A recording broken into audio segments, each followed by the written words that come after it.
下去。岳长老，你干什么？你喂他吃了什么？毒药。什么？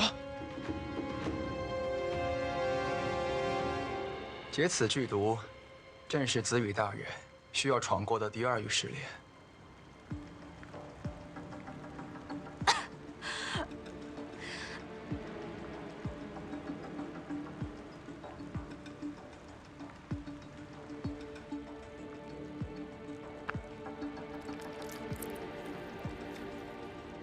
这么冷，走。此毒药名为食心之月，第2域试炼，闯关者必须在毒发之前制作出解药，否则中毒者会受尽折磨而死。多久发作？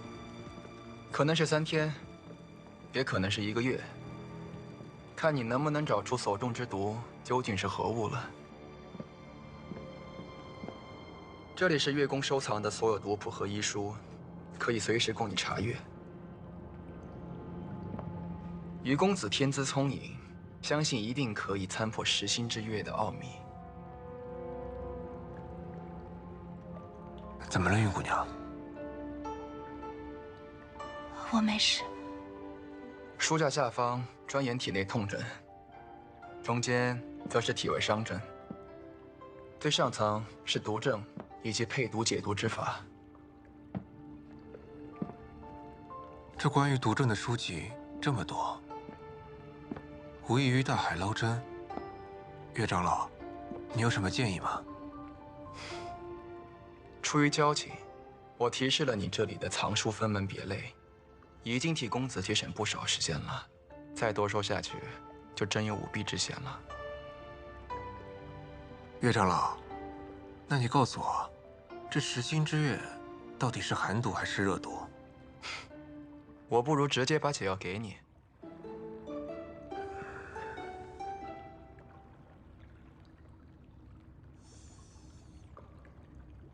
既为试炼，那说明这任务必定可以完成。然而，这里有这么多书籍，绝无可能在短时间内完全看完，所以也绝无可能是短期烈性毒药。起码得让试炼者有足够的时间研究和配制出解药，所以那就是慢性毒药。慢性毒药，慢性毒药，这里，对吧，岳长老？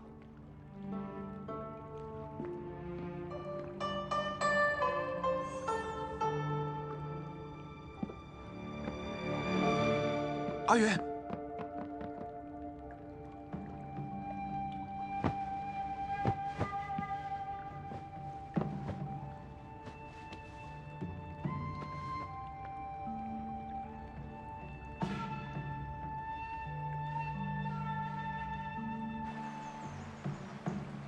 你下去吧。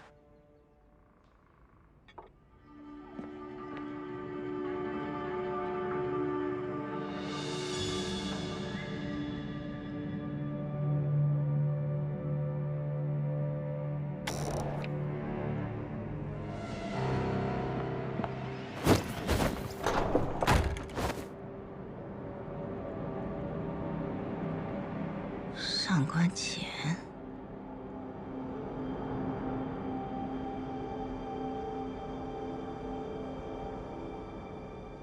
你果真是无名。你眼看宫上却怀疑了你，生怕他步步紧逼，于是自残身体，打算用苦肉计洗脱无名嫌疑。你很聪明。聪明？我觉得蠢透了。无风后辈现在都这么狂妄吗？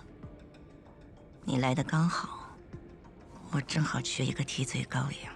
太冒险了。若是你我都暴露，就是两败俱伤。若你我都暴露了，他们是会信我一个10几年来都循规蹈矩的夫人，还是信你，刚入宫门、形迹可疑的新娘，他们没有证据奈我不何。你倒是应该好好想想，被怀疑之后如何自保吧。你以为我没有脱身之计吗？不过，吴峰前辈的作风，我算是领教到了。为了自保牺牲同门，我真够狠。那只能怪吴峰的后辈，一代比一代无勇。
半月之营会让你们全身像被烈火灼烧，苦不堪言。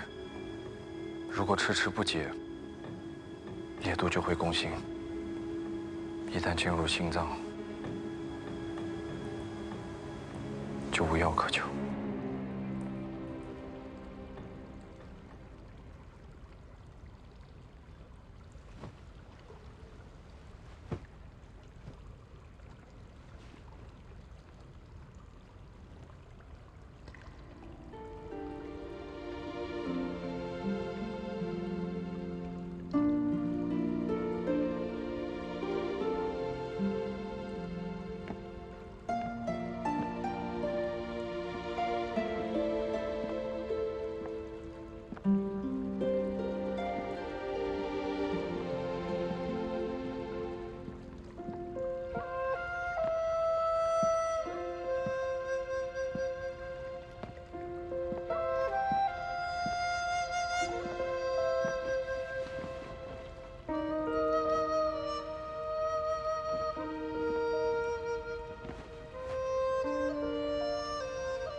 醒了？怎么不叫我？这月宫潮气重，入夜又凉，你小心，别受风寒。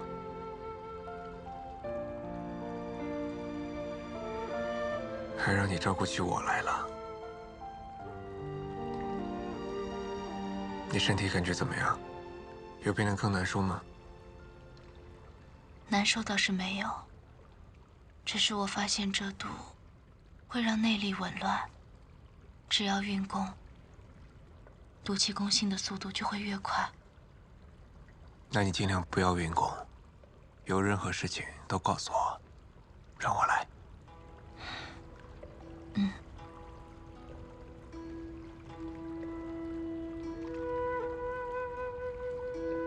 对了，你现在身体感觉到最明显的症状是什么？是灼烧之热，还是刺骨之寒？是冷，四肢最为明显，类似赤脚站在冰上发麻的刺痛感。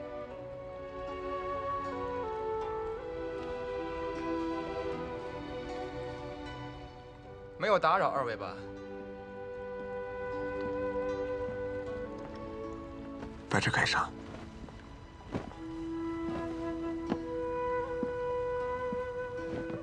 这些你都看完了？粗浅算是看完了。哦，有收获吗10月的特性，我已经查明白了。这本典籍之中记录了一种毒药，其症状以月相时辰为始末，周期变化；以半月为期，损益现象层层递增。而且，这种毒药非常有趣，它会根据中毒者自身体质和内功，而自动变成2种截然不同的毒药：灼热的烈毒，或者冰冷的寒毒。因此，解法也不同。你们为了增加试炼难度，篡改了毒药的名字，给了它一个听起来比较唬人的新名——食星之月。但这个毒药真正的名字叫半月之影。半月之影，没错。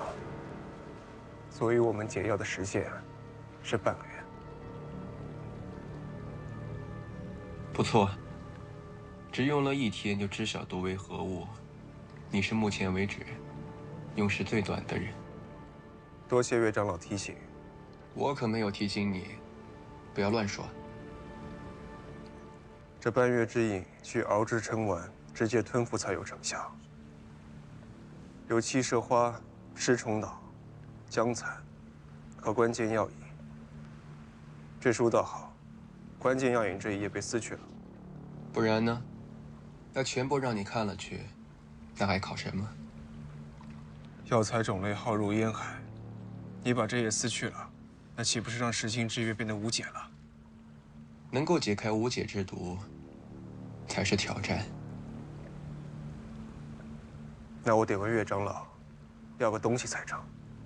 哦，我想问岳长老，再要2颗10月，方便我研究缺失的成分，这不算违规吧？当然不算。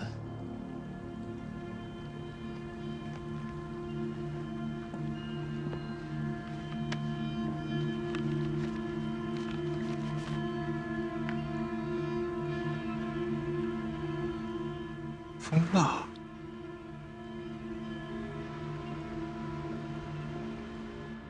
这几本书里还讲到了不少药材的药性，你都吃透了吗？比如吴姜。吴姜，性平味苦，有治咳血之功效。那解毛呢？解毛，性热味辛，主治心腹冷痛。怎么了？没事，只认真是过目不忘。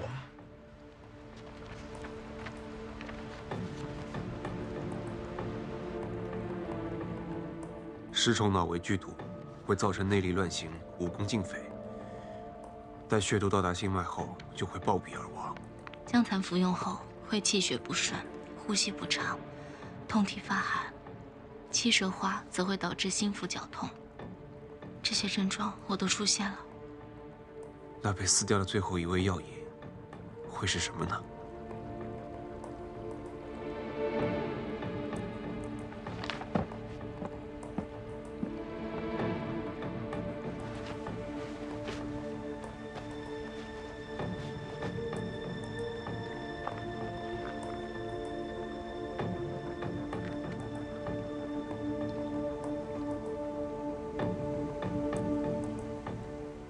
清苦之味，这味道有点像苦心草。难道是苦心草？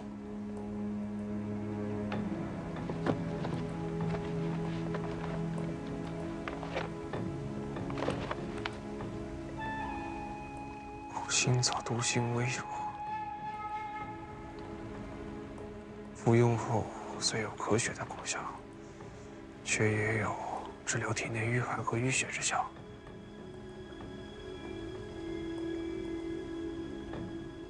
10月几味毒药，应该不会含有解药类的草药。我也没有咳血的症状啊。这几本书里还讲到了不少药材的药性，你都吃透了吗？比如吴姜。吴姜也可以治疗咳血之状。那解毛？解毛，对，真的是心腹冷痛。我知道了。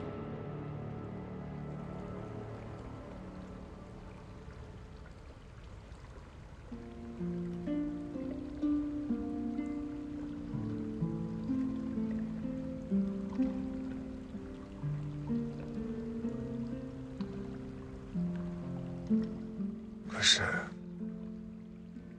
这最后一味关键药引究竟是什么呢？关键药引，关键药引。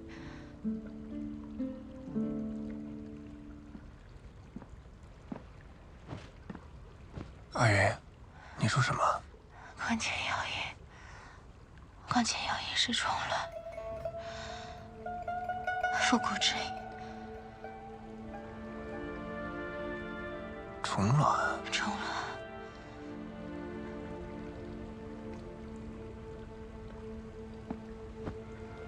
虫卵。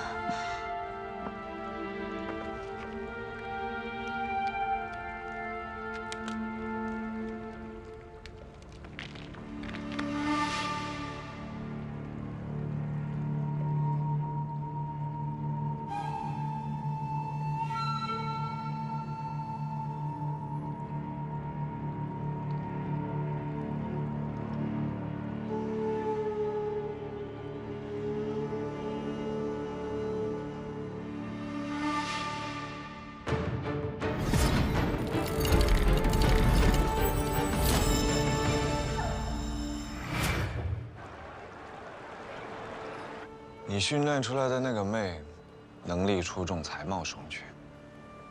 可惜啊，连个消息都送不出来。最后还是得靠着我那可怜最低阶的赤的帮忙，你才能拿到这个。游戏才刚开始，时间长了，你急什么？这是什么？公园纸暗器藏片的样本和构造图纸。 不攻不破，不惊不喜。你那神通广大的赤给你送来的是吗？你不用知道。不公平！你都知道我的了，谁让你的手下技不如人呢？下次，如果他帮忙带出东西，你就知道我拿的是什么宝贝了。你这么逗弄其他海亚大人，不好吧？ 无所谓。对了，紫衣姑娘，你楼下多了2条狗，好像会咬人呢。那是宫门的御阶侍卫，乔装成仆人来盯梢的，早就发现了。那你还留着它们？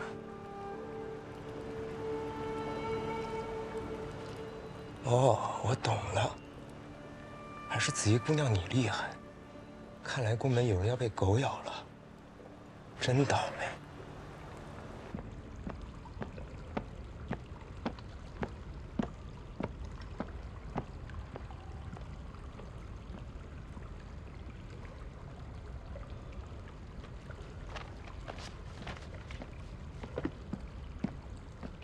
雨公子，松兰花、芝山龟、迎香附、解毛、乌姜。 照这个方子去拿药材。是。啊，对了，我还需要一些寒刀石。啊？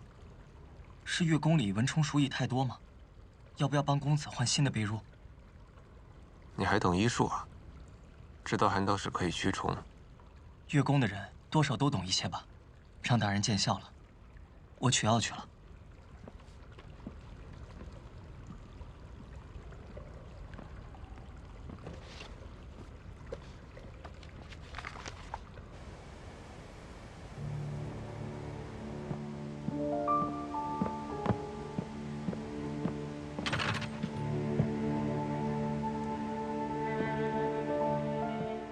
你来做什么？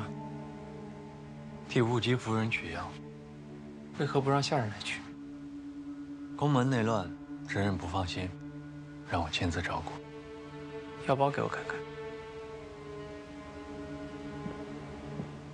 旨公子请便。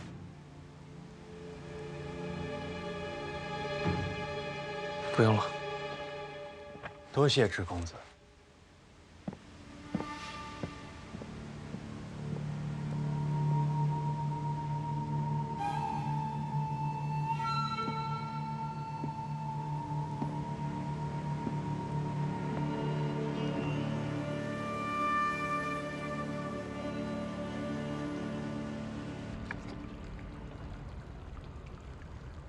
不对，有何不对？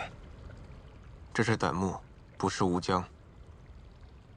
两者外形相似，但吴江内柱为棕色，且有点状皮孔。恭喜执刃。你在考我？小人不敢。用胆木冒充吴江，是岳长老对执刃的突击小考。恭喜执刃顺利通过。这是您要的吴江。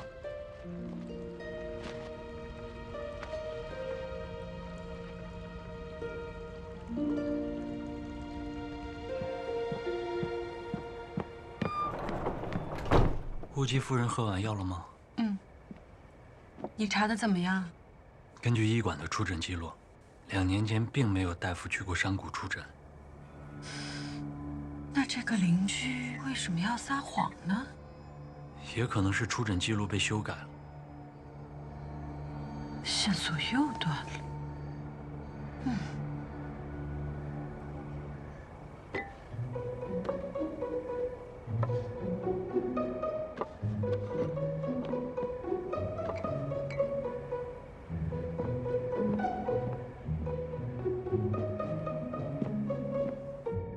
哥，你刚让我查过大夫去旧城山谷外出医诊的记录。今天我去医馆，金凡也在查。这么巧？哥，你到底在查什么？在查贾管事。贾管事？谷中据点之前送来消息，说贾管事的妻儿失踪了。那金凡为何也查这个？贾管事的儿子患过重病，据说是2年前被宫门大夫治好的。我猜他也想查查看，这里面有没有可疑之处。哥，你翻看医书也是为了这个？将死之人突然起死回生，又变得力大无穷，确实可疑。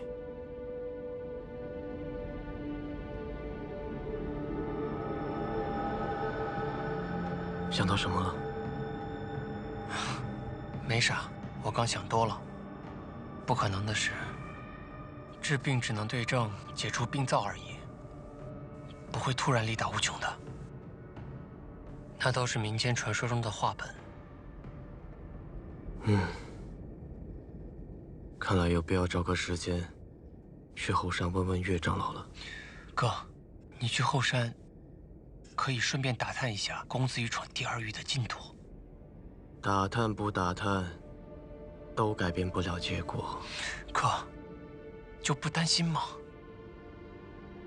若他是废物，则无需担心；倘若他真有本事，那也无需担心。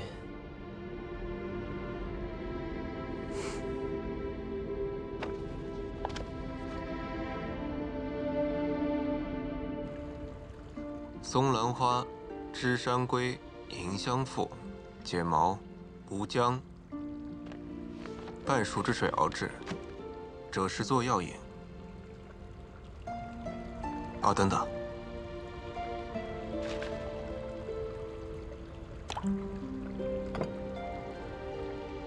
子羽大人真是聪明，知道要用寒刀石。你是怎么猜到啊？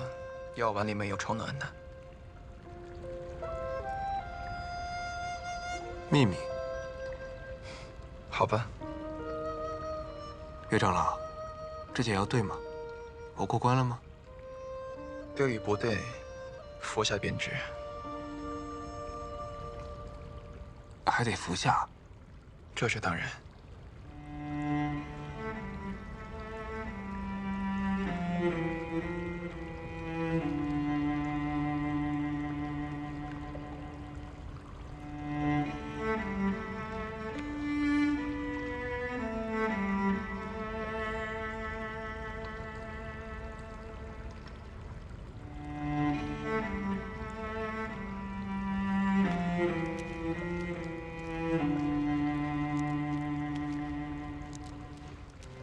别怪我没提醒你，你用的这几味药，药性都非常猛烈，搭配在一起，更是凶残，可能会比10月更折磨人。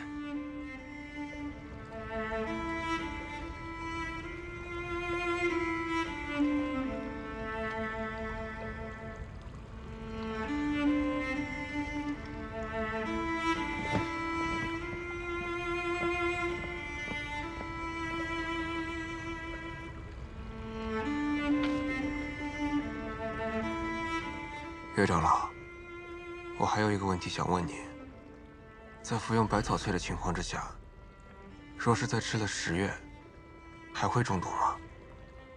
百草萃对10月无效，你若是吃了10月，也一样会中毒。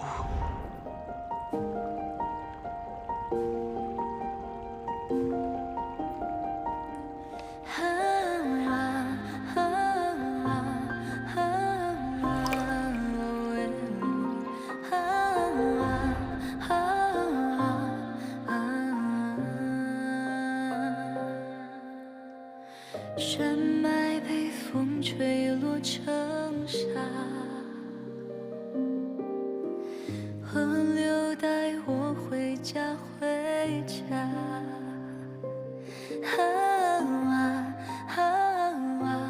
天上云不说话，你在哪？你在哪儿？还好吗？云哭了就变成晚霞，看天空开出了花。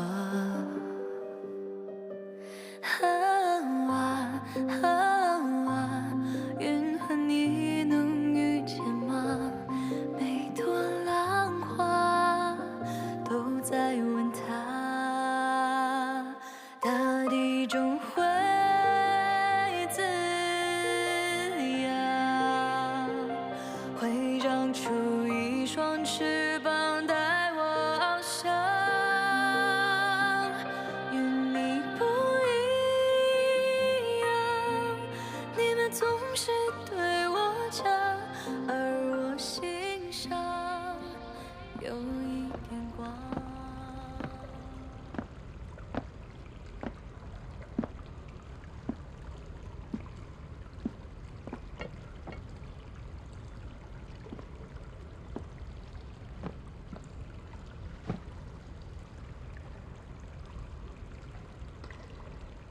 公子的脸色怎么这么难看？是吗？可能我研究解药太过于忘我，没休息好。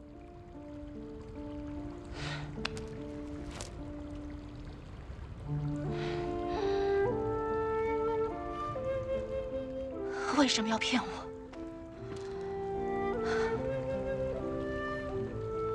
别生气，我只是为了尽快通过钓鱼试炼。毕竟，只有了解到最真实、最直接的中毒感受，才可以尽快研制出解药。我什么都……你还在撒谎！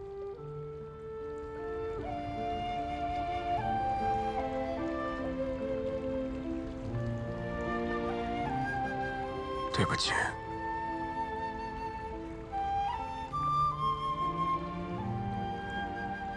值得吗？当然值得。你是我最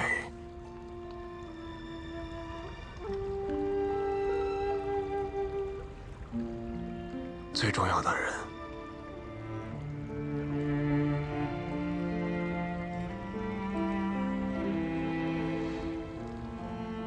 以后不准再骗我。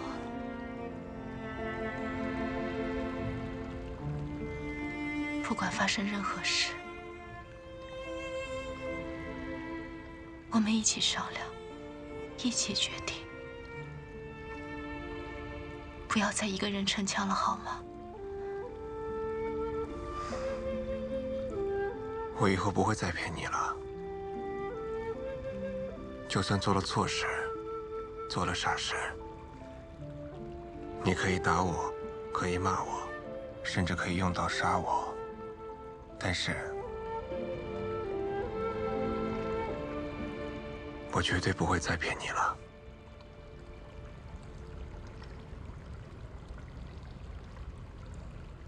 那你呢？什么？你会骗我吗？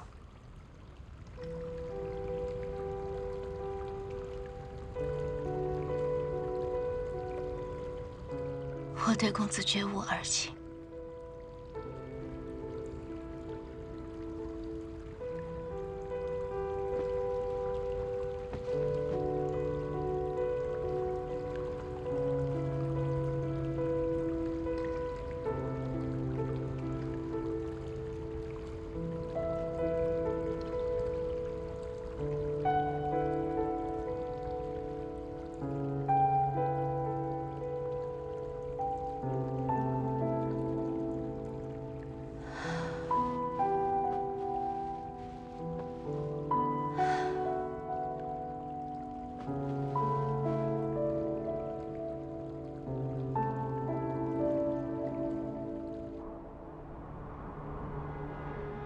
这是宫门内的赤阶和媚阶刚刚传出的信息。10年前，我们就是因为不熟悉宫门的地形，吃了大亏。只待云土完整，宫门必破。宫门的暗器果然独步天下，公冶指的专属暗器更是另辟蹊径，精妙绝伦。现在我们虽然有了图纸，但要锻造出样品，尚需时。那暗器上测有4种气度，每种皆是世间罕见。目前已经解出3种，还有最后1种，相信也快了。那公冶指废了。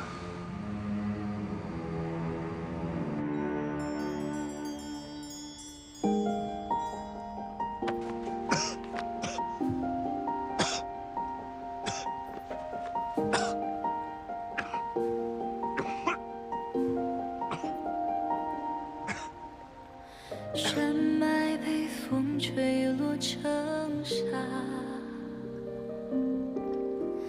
河流带我回家回家。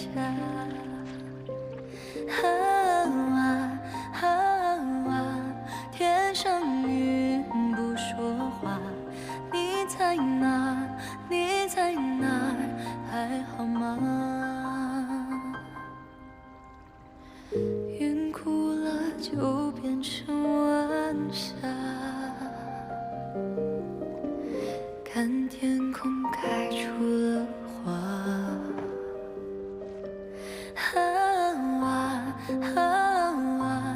云和你能遇见吗？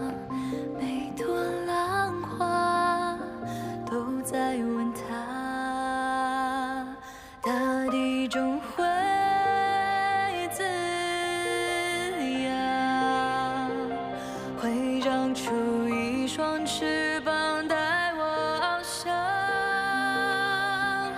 与你不一样，腿部麻痹。你们总是对我讲，而我心上有一点光。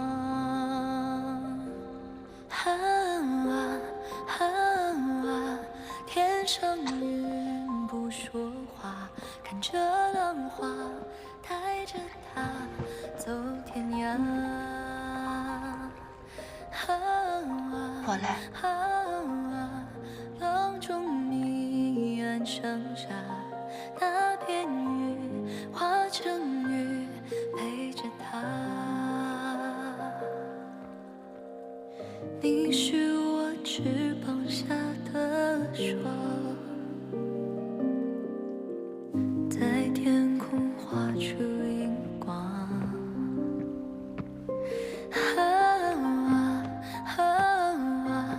你钻进我的心房吧，云做衣裳陪我流浪。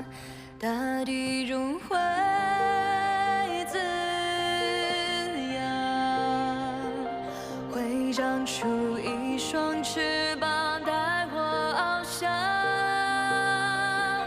愿你不一样，你们总是对我讲，而我心上有一点光。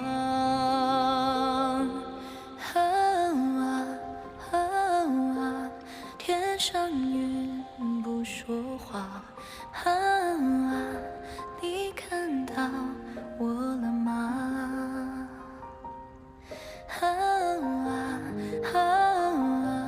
最绚烂的晚霞变成雨，变成雨。公子羽这个人心软多情，还是统领整个宫门的职人。你要是个寻常女子，能嫁给他，多幸福啊！你说是吧？我要说什么，还是你想听什么？我想听你的心里话。一个位高权重、年轻英俊，我这一颗炽热的心，对你嘘寒问暖，用心良苦，你会不会因此动情啊？吴风只训练我们如何动手，从没教我们如何动情。动情不用教，也教不会。那就是不会。这样就好。一个细作，若是爱上了他的目标，下场真的会很惨。我还记得，吴风以前有一个痴情的傻刺客，简直可以用“不得好死”来形容。你知道身为女细作最致命的弱点是什么吗？与男子力量的悬殊。不是，不是武功，也不是意志和恐惧，而是这里，细作最忌讳的就是动心。世间女子向来都比男子痴情。不要动心，这是我对你的忠告。希望你可以真的控制住自己，不要害人，也不要伤气。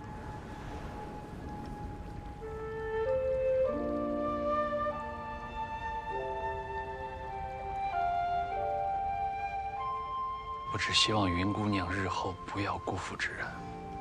她是个很傻的好人。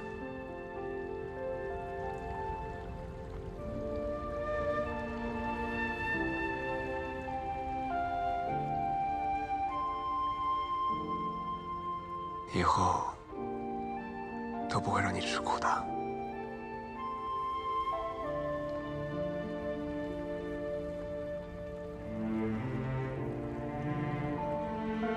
值得吗？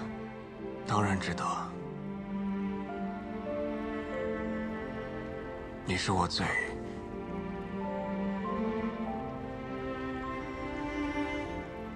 重要的人。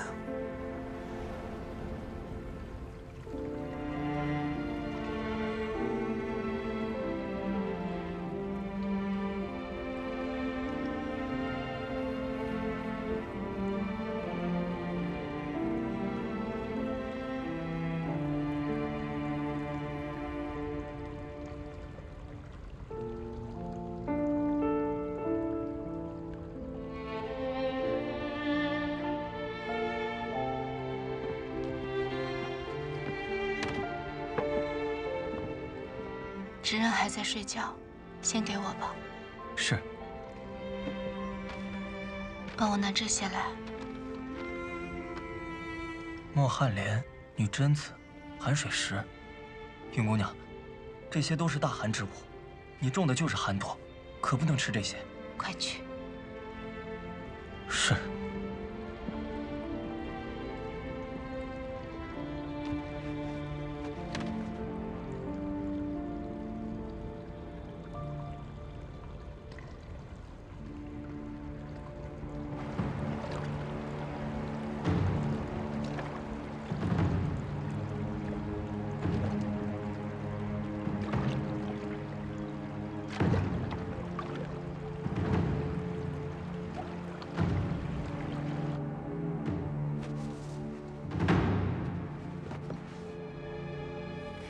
姑娘的伤势已经没有什么大碍了，再服几副药，消肿化瘀就好了。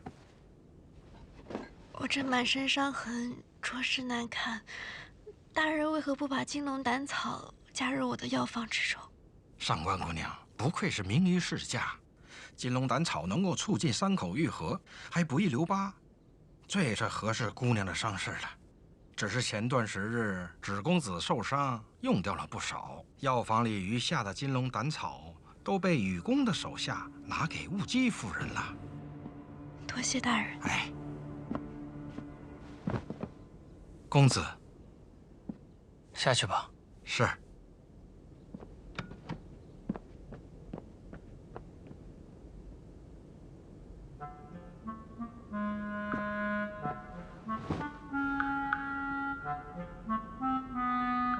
怎么，这么着急去吧？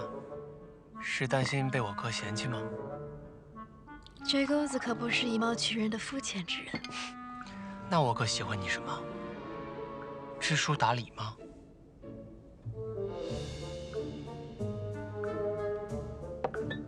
等芷公子长大了，自然就明白了。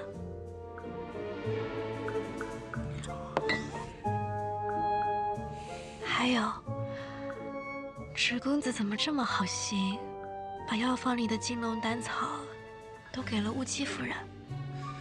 雨公有令，谁敢不从？那可是执刃大人。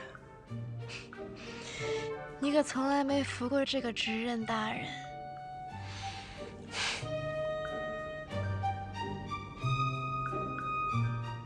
不过还是多谢芷公子专程来看我。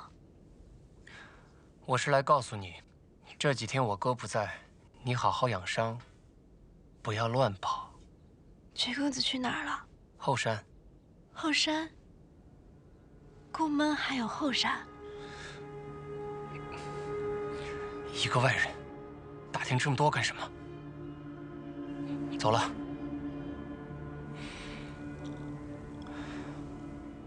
你这茶一般。你哥选的。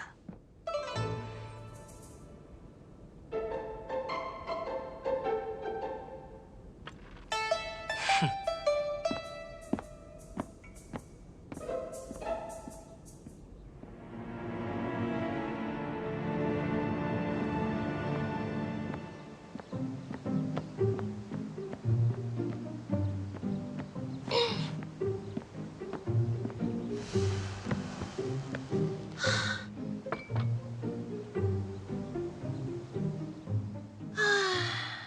人家最近眼皮直跳，好不安哦。卡边，老话说左眼跳财，右眼跳灾。哎呀，公子羽他们会不会遇到了什么困难，被难住了呀？你把我给难住了，那就迎难而上。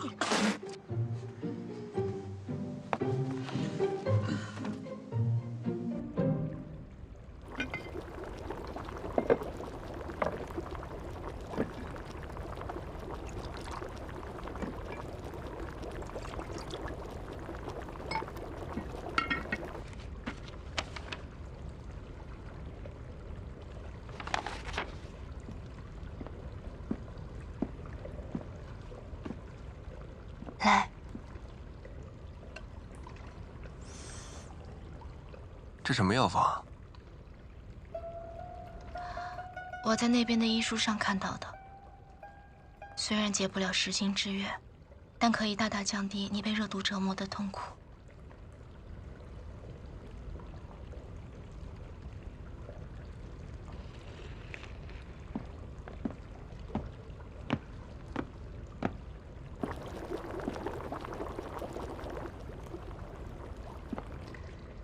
确实感觉好多了。哪这么快？你少哄我。子羽大人，你再胡乱尝试，就有伤上加伤了。你胆子真大，亲身试药。作为指认，当真一点也不爱惜自己的身体。神农还尝百草呢，这点算得了什么？其实，执刃即为宫门之主，拿别人试药也是无可厚非的。我也曾用过药人，在此前的试炼中，也是死伤者无数。只要闯关者开口，宫门之内自有愿意现身试药者。只要能够配出解药，些许牺牲，些许代价，也是允许的。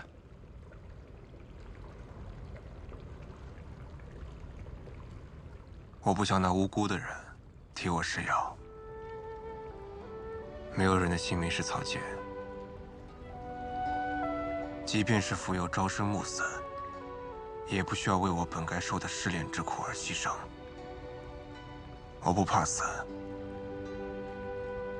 我害怕的是我心爱之人因我而死。其实我很喜欢你给这个毒药取的名字“食心之月”。看着自己心爱之人受苦，确实如同心被损失。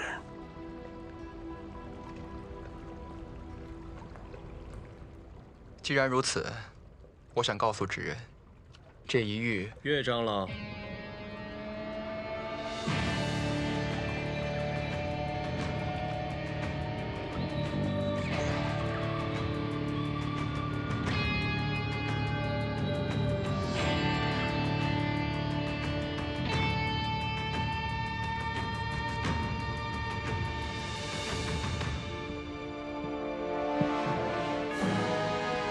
先过去。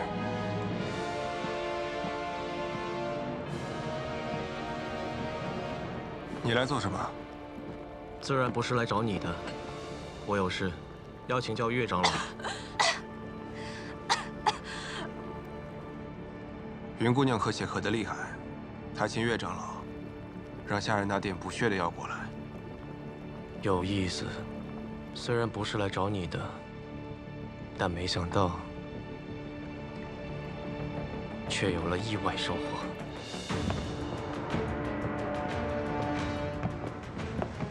做什么？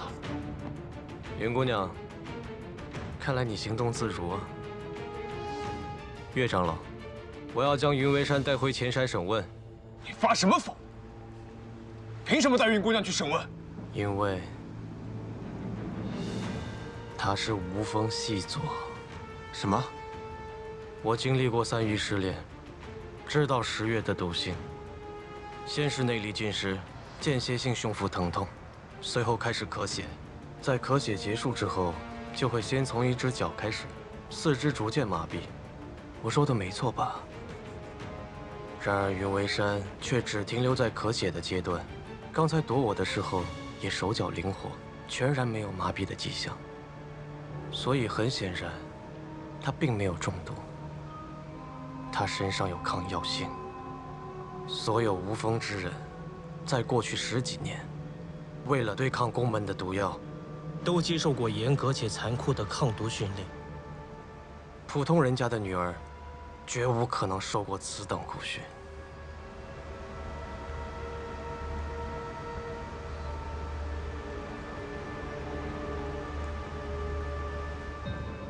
这又能说明什么？每个人体质不同，中毒症状自然也不同。就像云姑娘中的是寒毒，而我中的是热毒一样，你说对吧，岳长老？体质不同，确实会有不同的症状。可是，岳长老直说无妨。可是麻痹的症状是一定会出现的，但云姑娘却迟迟没有此症状。那要么就是如绝公子所说，她本身受过毒药抗药性的训练，要么就是她很清楚这个毒药已经自行解了。关键药一时冲乱，帮我拿这些来。莫汉莲、女贞子、寒水石，云姑娘，这些都是大寒之物。我在那边的医书上看到的，虽然解不了食心之月，但可以大大降低你被热毒折磨的痛苦。所以真相究竟如何，让我带走审问便知。你带走他，他还会有命吗？准，为了整个宫门的安危，你不准也得准。岳长老在此，你还敢如此放肆，无视执刃的命令？你连第2关都没有通过，哪儿来脸面称自己为执刃？再说你为了一个女人，拿整个家族的性命打赌，你配得起执刃2字吗？他在雨宫生活这么久，我相信我看到的他。我也相信我自己的判断。2位无需争执，我有办法。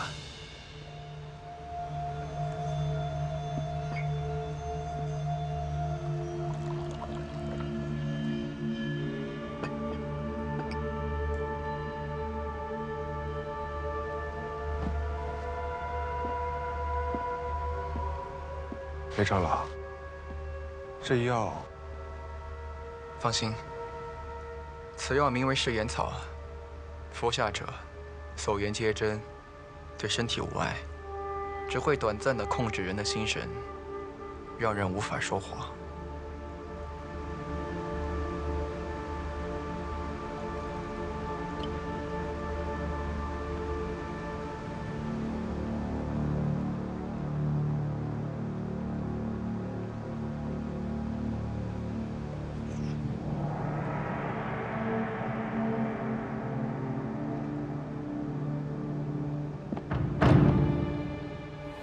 我可以开始审问了吗？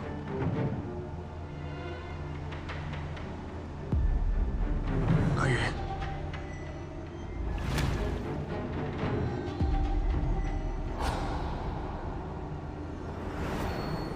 这就是暴露身份的下场。所以最后关头，必须自尽。若不及时斩断，则会受尽折磨，死也无门。哎，没事吧？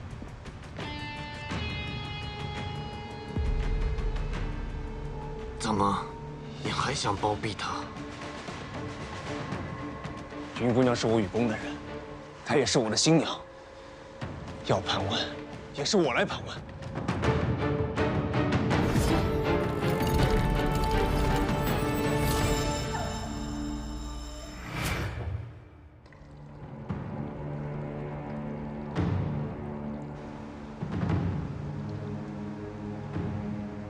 你会伤害我吗？不会。会伤害我家人吗？不会。不会。也总是问些无关痛痒的问题。你要是不敢面对，那我来帮你，直接切入重点。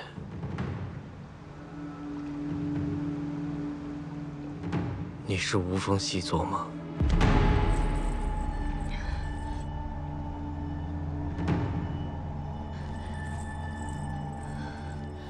告诉我，你是谁？你告诉我，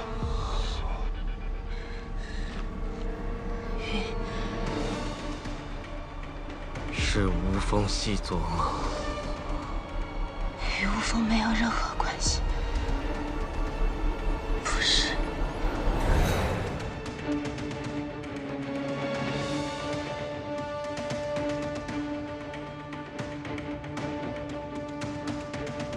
那你是谁？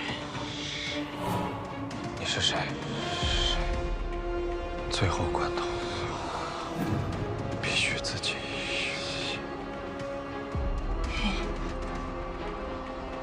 云家小姐，李熙辰，云为山，云为山。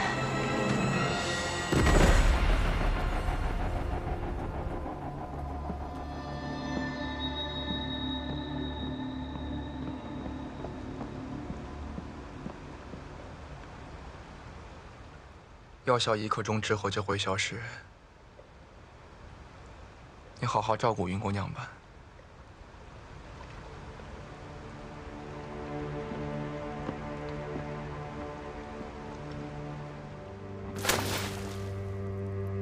做得很好，你是唯一一个能够盛满2个时辰都不松口的人。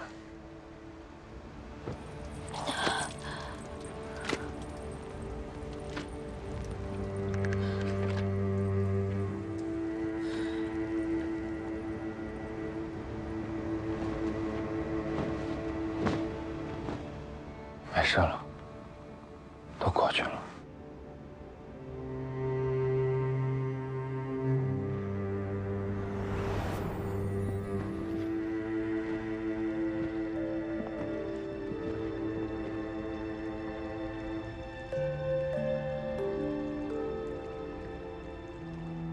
以后没人再欺负你了，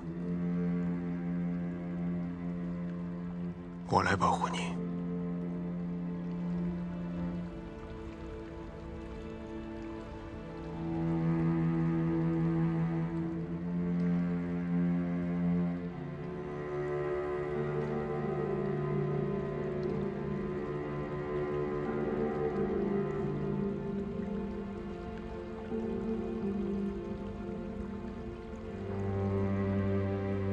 你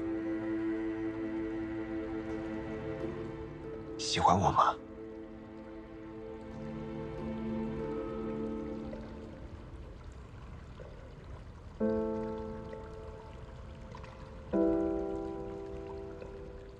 不喜欢。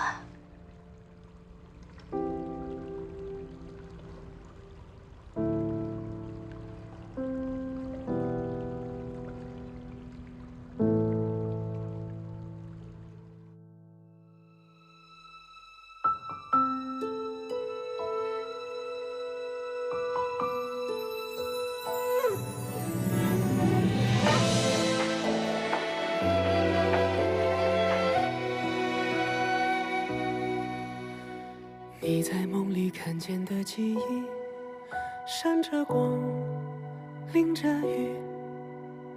我把岁月布置成棋局，等着你。每次相逢都是运气，每次离别都是叹息。缘分在等刀锋落笔。你在梦里留下的痕迹，像谜语没谜底。我用回忆缝过了冬衣，每一针都是你。一眼瞬间忘却天地，执子之手，弹字无意。落字无悔，红尘不弃。我跨越山水奔向你，找到你，抱紧你的心，不在乎他们的提醒，我抱紧了风里。这无关输赢的赌局，黑白棋落下的痕迹，圈出一片小天地。用尽全力奔向你，拥抱你，呼喊你的名，撕开天地所有风雨，斩断了命运。